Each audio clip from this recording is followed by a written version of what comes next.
Hello, my name is Rebecca Anashak. I am the federal point of contact for the scope and special purpose applications. I will go over a few administrative changes and details related to this scope first, and then we'll get into a little bit of the technical content. As I mentioned, my name is Rebecca Anashak. I'm the federal point of contact. Shannon Bragg Sitton at the Idaho National Laboratory is the technical point of contact, and our contact information is on the last slide.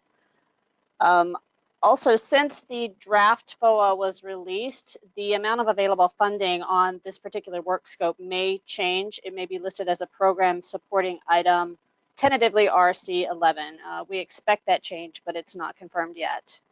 And lastly, there is a UK collaboration, the Engineering and Physical Sciences Research Council, that's referenced in the FOA.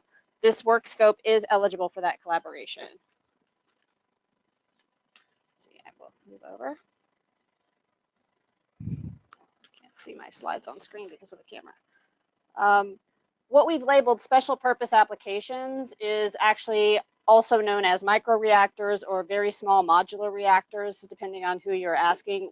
It is a new program in the advanced reactor technologies area that just started in fiscal year 2018.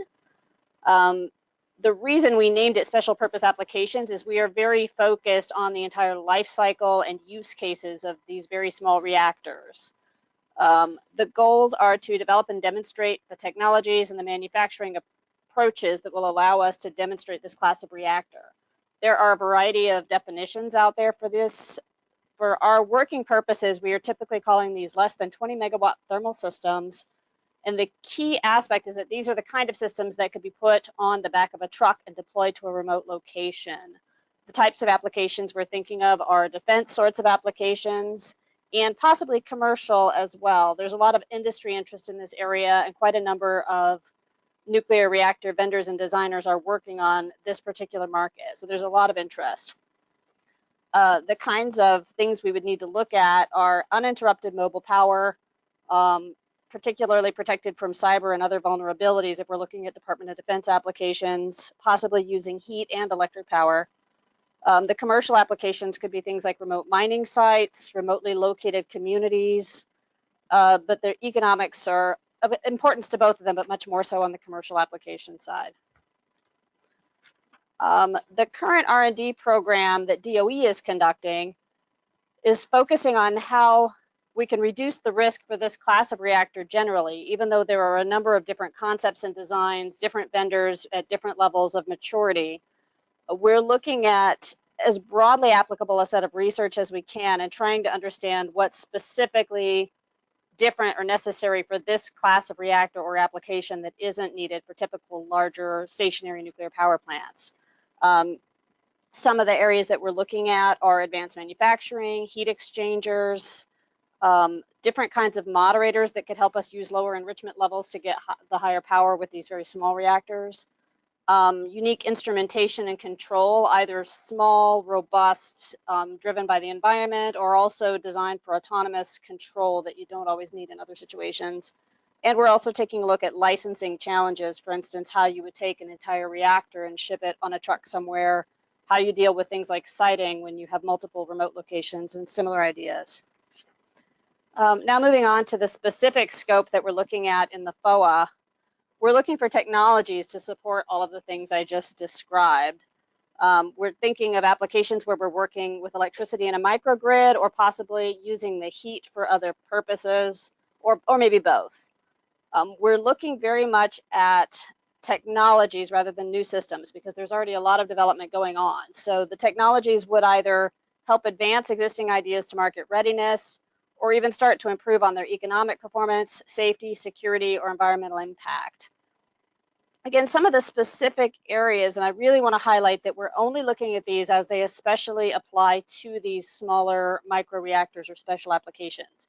If you see these kind of things and you're interested in them more generally, there are other parts of the FOA where we might find that. But it's things like advanced manufacturing, because these systems are typically envisioned as factory manufactured components and even systems. Advanced instrumentation and control approaches for autonomous or semi-autonomous control, and power conversion systems, which are going to be very different for this class of reactor than for larger ones. static or dynamic power conversion, and heat exchanger designs that could go with it to help enable these reactors.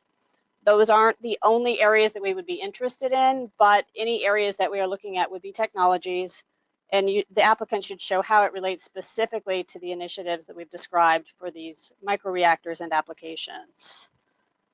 Much shorter presentation than most probably, but that's all I have. We can take the questions now. Okay, we have Shannon Bragg sitting on the line. Shannon, are you there? You may have to unmute yourself. Yes, can you hear me? Yes, we can hear you now. Okay, and as Becky mentioned, please pay attention to the final FOA that will come out in the next few weeks. There may be some program changes to the work scope, meaning the funding level and other things like that may change from the original version. So the first question is, will novel methods to improve the part quality during additive manufacturing processes be of interest? Yes, if they are specific to microreactor concepts as opposed to broad general advanced manufacturing.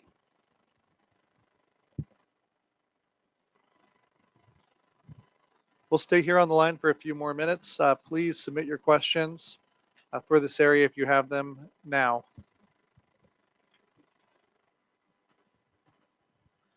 Okay, it looks like we don't have any further questions. So I'm going to thank Becky. Thank you, Shannon, for being on the line.